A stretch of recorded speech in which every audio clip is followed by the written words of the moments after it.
Selamat datang di podcast berkisah. Kalian akan dihantui oleh kisah dan pengalaman horor. Selamat mendengarkan.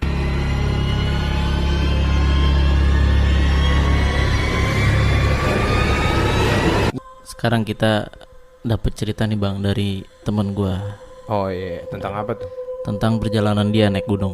Oh. Nah, perjalanan dia naik gunung bareng 3 orang temennya.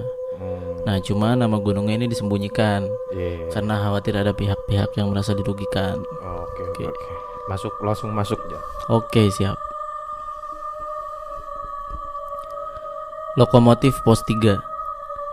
Halo, assalamualaikum. Ham, lagi di mana? Sapaan dari telepon genggam kedua pemuda itu terdengar. Rama dan Ilham namanya.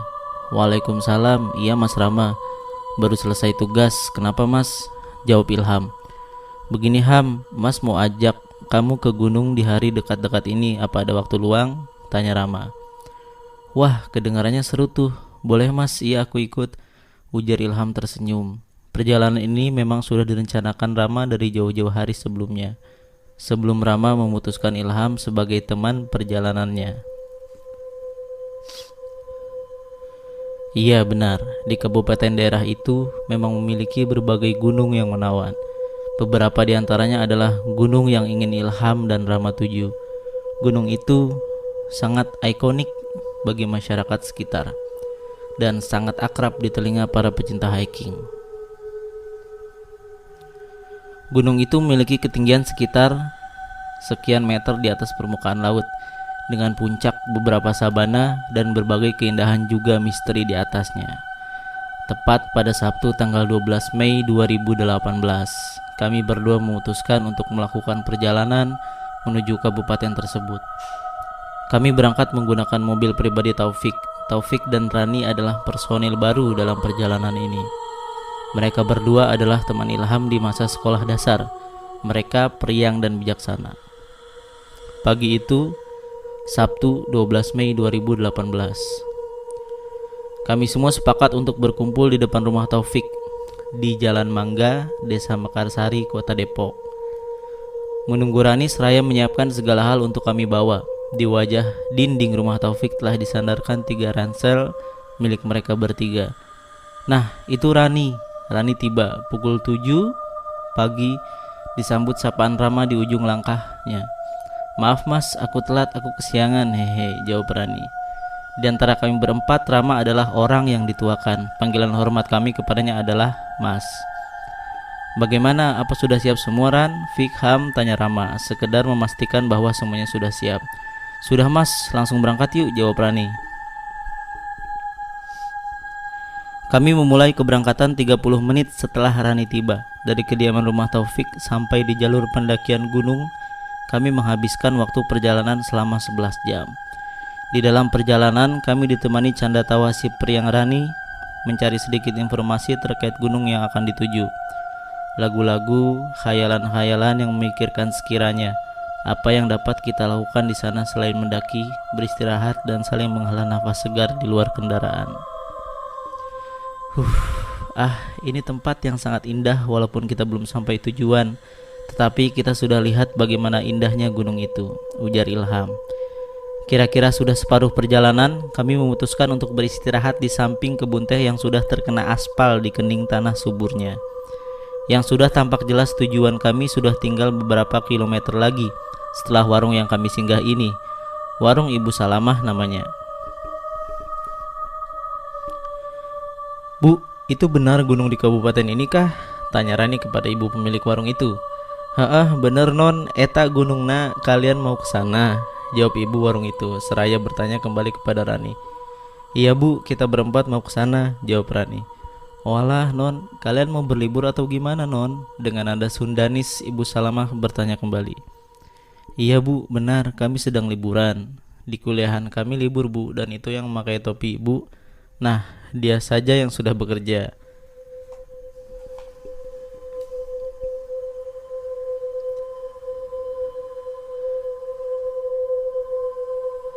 Rani menunjuk Ilham yang sedang melamun dengan sigaret di tangan kirinya. Ilham memutuskan untuk langsung bekerja dibanding Rani yang melanjutkan kuliah dahulu. semester 2 sekarang. Hati-hati ya non, jikalau kalian mau ke sana, jaga sopan santun dan tata krama selama mendaki, jangan neko.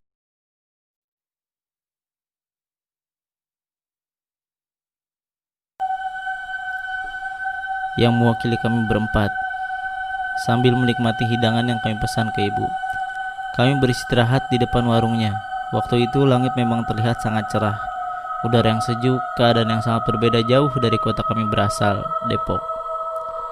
Hari ini sangatlah cepat. Di warung ini waktu menunjukkan pukul 15.30 waktu Indonesia Barat. Dan waktu asar pun tiba. Lalu lalang petani dari perkebunan tampak terlihat di jalan raya depan warung Ibu Salamah. Mereka tampak bahagia sepertinya, dengan ikatan karung yang berbeda di setiap petaninya. Jelas kebahagiaan terlihat dari kelopak matanya, sekilas. Warung Ibu Salamah hanya sebuah warung dengan papan sebagai penutupnya. Jika ingin membuka warungnya, Ibu Salamah mendorong papan itu ke atas dan ditahan menggunakan bahan baja bekas. Memang banyak mitos-mitos di kawasan gunung tersebut. Informasi ini sengaja kami cari selama perjalanan.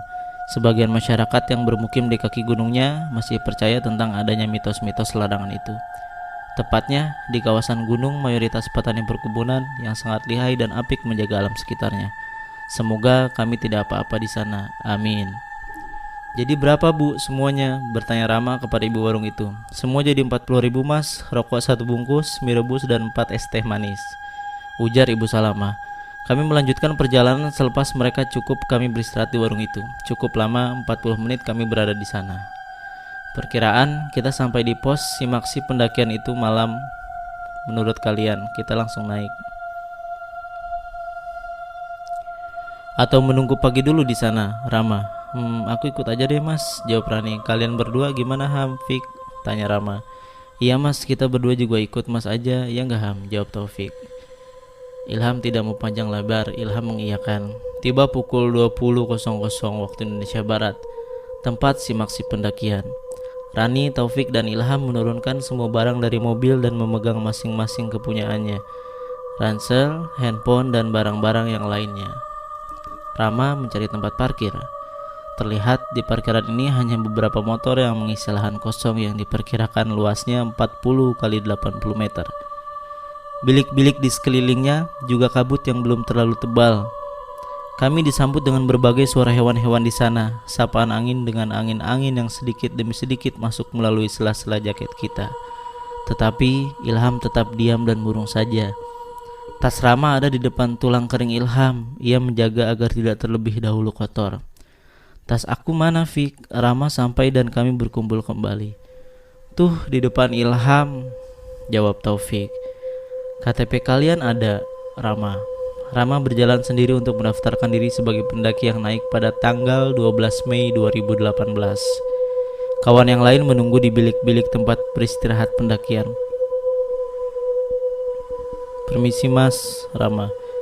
Iya ada yang bisa dibantu? Petugas simaksi pendakian. Ini saya mau mendaftar pendakian, ada teman saya di sana, kartu identitas sudah di sini saya pegang.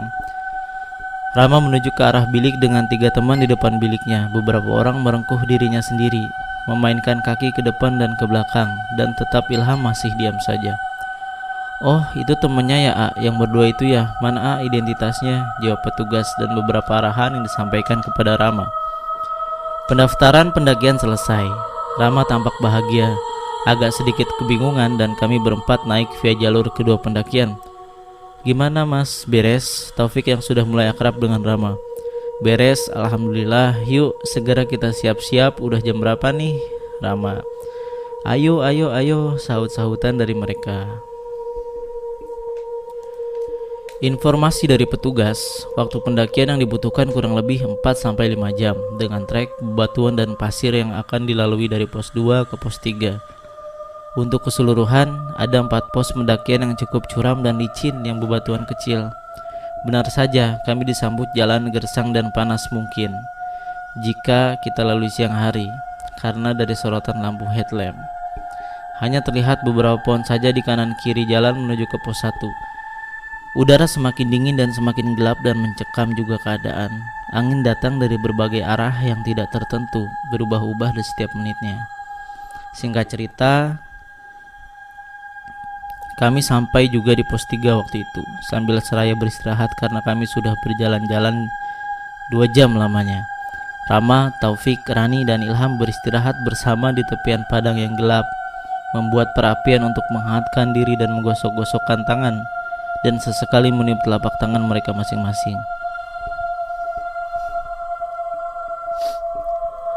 Ilham mana? Tanya Taufik. Oh iya, Ilham mana ya? Padahal tadi dia di depan kita loh, sahut Rama. Rama menyimpan kebingungan di hati dan pikirannya tentang Ilham. Dia tetap menutupi apa yang dia rasakan. Mulai berubahnya sikap yang tampak murung setelah beristirahat di warung Ibu Salamah di halaman tempat parkir, yang hanya berdiri tegak tak bicara apa-apa saat menunggu Rama di bilik itu. Ilham, Ilham, Ham, kamu di mana, Ham? Rani teriak amat keras. Di padang yang gelap itu, satu sorotan cahaya saja yang terlihat dari kepalanya. Suasana malam itu semakin mencekam, hawa semakin dingin dan angin pun tiada henti berputar pada rindang pepohonan di sekitarnya. Sekitar 1 jam pencarian Ilham malam itu tidak membekaskan apa-apa pada kami tentang Ilham. Adalah salah satu faktor terkurasnya waktu pencarian. Ilham ditemukan Taufik di ujung pepohonan rindang di bawah pelang penanda sudah sampai di pos 3. Ilham sendiri di sana dan terlihat sedang mengobrol dengan seorang. Padahal Taufik tidak melihat siapa-siapa kecuali Ilham seseorang. Ham, Ilham. Perlahan Taufik menghampiri Ilham. Beberapa jarak sebelum Taufik menyentuh pundak Ilham, Ilham mengangkat tangannya. Kepalanya menengadah ke atas seperti memberi isyarat sesuatu kepada si Taufik. Ilham baru ingin berdiri tetapi sontak Taufik terkejut, memuji atas nama Tuhannya, dan berlari kembali ke tempat Rani dan Rama sebelumnya. Mas Rama, Ilham ada di sana, Mas. Taufik dengan terengah-engah memberi kabar kepada Mas Rama. Di mana Ilham, Fik? Di mana dia? Sambut Rama sambil mengoyak-oyak pundak Taufik. Ilham ada di sana, Mas, di bawah pelang tanda pos 3 yang kita lewati tadi. Gagap ketakutan Taufik karena hal yang ia lihat tadi. Rama pun bergegas menuju tempat Ilham berada. Di pikirannya diulang, Ilham ada di bawah pelang tenda pos 3 yang kita lewati tadi. Terngiang suara Taufik di telinganya barusan. Perlahan ia berjalan ke tempat itu dan tidak ditemukannya Ilham di sana. Yang ia lihat hanya selendang putih di atap lokomotif. Hah, lokomotif? Terkejut. Enggak mungkin, ini pasti halusinasi aja nih. Terus mengelak atas sesuatu yang ia lihat, sambil mengucak-ucakkan matanya. Terdengar suara uap dari lokomotif tersebut. Ia berjalan dengan membawa selendang putih turun ke bawah. Lalu kereta itu hilang dari pandangannya. Rani tidak mengerti sebenarnya apa yang terjadi. Mereka bertiga memutuskan turun ke bawah dengan rasa ketakutan dan kebingungan seorang mahasiswi yang gun itu. Rani namanya. Dari kejauhan terlihat seseorang berlari. Ternyata itu Rama yang tampak ketakutan pada raut mukanya. Cepat, kita harus pergi. Kita harus turun ke bawah. Jangan dilanjutkan, pendakian ini sudah tidak beres. Ayo kita turun, ujar Rama. Mas, ada apa, Mas? Ilham mana, Mas? Kita sudah kotor loh, Mas, dan puncak pun sudah di depan mata. Masa kita harus turun lagi? Ada-ada aja, Mas, ujar Rani kepada Rama. Rama menghampiri Rani dan bisikannya, cepat packing kembali barang-barang kamu, Ran. Kita cari Ilham di bawah. Mas gak ketemu Ilham di sini. Cepat packing barang-barang kamu. Kita cari Ilham di bawah. Jam 6 pagi di kawasan kaki gunung itu, Minggu 13 Mei 2018. Rani langsung bertanya kepada Rama perihal kejadian semalam, dan Rama pun tidak meninggalkan jawaban apa-apa. Lokomotif itu menghantarkan kita kepada Ilham yang membuang air kecil di kebun teh itu. Amat fatal, Ilham digantikan sosok lain dan sampai sekarang dia belum pulang. 12 Mei 2020, Jawa Barat. Gila, udah. Sampai sekarang nih belum ketemu nih sampai sekarang yang namanya Ilham. Dari perjalanan di tanggal dia ngedaki tanggal 9 apa 11 tadi? 12 Mei 2018 sampai sekarang tanggal 29 Mei 2020. Iya, belum ditemukan. Wah, kemana ya? Padahal posisi temennya tadi paling depan ya. Iya. Terus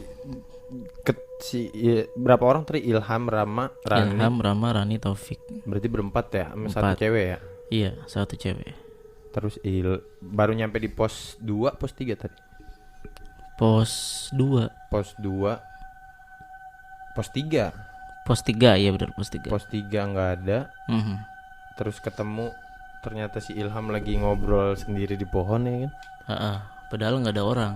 Padahal nggak ada orang. Terus satu lagi ngecek Ilham, ternyata nyampe sono cuma sekedar selendang putih doang. Heeh, di atas lokomotif. Tapi dari orang tuanya itu nggak nyariin Jal. Kurang tahu dah. Pasti nyari sih, pasti nyari. Iya, maksudnya apa? Nggak ada kepanikan dari orang tuanya itu sendiri gitu kan? Ya setahun lu ngedaki. 2 tahun. 2 tahun. Sekarang ya? 2020. Enggak, iya udah 2 tahun. Dari 2018. Wow. Gila. Untung nggak bikin aksi kamisan deh. Beda kasus, Pak. Oh iya. Iya. Soalnya hilang juga kan sama.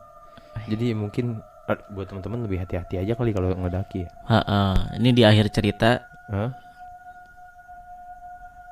lokomotif itu menghantarkan kita kepada ilham yang membuang air kecil di kebun teh itu amat fatal. Nah, tulisan amat fatal ini di kiriman cerita ini di apa? Di bold ya, Bang.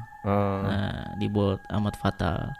Ilham digantikan sosok lain dan sampai sekarang dia belum pulang. Nah, Gara-garanya dia kencing sembarangan di kebun teh gitu. Iya juga sih. Anjir. Ya, maksudnya tempat yang baru pertama kali disamperin. Iya, Mereka baru betul. pertama kali kan. Pertama kali. Tiba-tiba dia ngencing sembarangan, terus hilang. Dia gua kalau di posisi itu sih panik ya, mending gue pulang aja udah. Iya. Tapi kepikiran juga. Iya. Teman kita nggak balik. Kemana nih bocah gitu? Iya, sampai sekarang loh. Lah iya ya, serem juga. Jadi buat teman-teman podcast berkisah nih yang sedang naik gunung gitu, Iya. atau yang masih awal-awal banget gitu, hobi sama naik-naik gunung. Ya di samping kalian harus benar-benar mempersiapkan segalanya gitu, logistik lah. Iya. Kalian juga harus benar-benar menjaga adab, sopan, santun gitu. Jangan sembarangan. Iya, jangan sembarangan kencing, jangan sembarangan lewat gitu. Karena kan kita nggak tahu apa. Karena emang apa ya, maksudnya kalau yang namanya tempat kosong gitu atau kayak pohon gitu ya. Iya. Sekecil dan sebesar apapun pohon itu pasti ada yang nunggu. Iya betul, Bang. Jadi ya lebih hati-hati, apalagi kondisinya hutan gitu kan. Iya, gunung. Gunung gitu. Itu gunung emang apa? Kasat matanya sepi ya, Bang. Iya. Tapi tak kasat matanya pasti banyak penunggunya. Nah itu dia, nggak ada yang tahu. Jadi lebih hati-hati aja deh buat temen-temen yang mendaki, dan semoga si Ilham ini cepet ketemu, Cepat ditemukan. Iya, cepet balik gitu. Soalnya dulu juga pernah ada yang kayak gitu Jal. Oh iya, Bang. Di rumah gue tuh, kalau dia bukan orang ngedaki, jadi